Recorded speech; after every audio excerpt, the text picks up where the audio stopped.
Jake? You knew this would happen?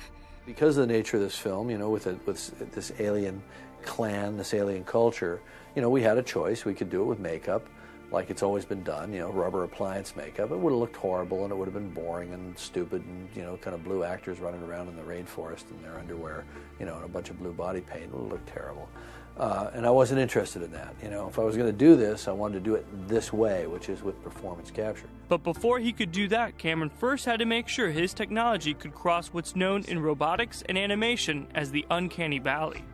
Let's say this is an absolute human, and this is a, you know, kind of a talking moose.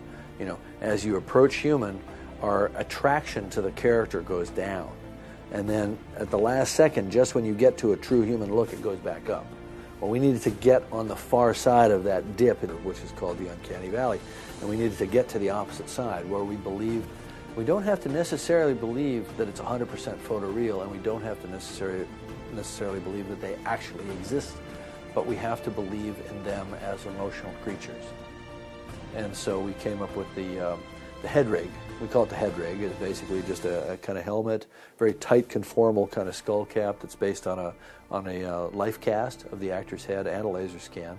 So it fits very tightly and smoothly and comfortably.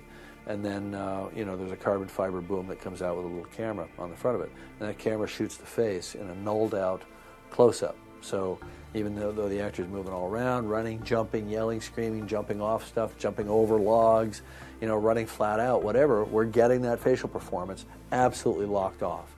And from that, they were true human look, able to record every facial movement, from the actor's lips to their eyes.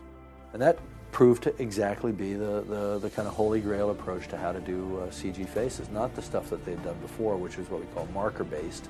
We're now image-based. We got the best animators in the world to take all this data that was coming out of our performance captures, and then we limited their options to things that were value added, like the ears and the tails.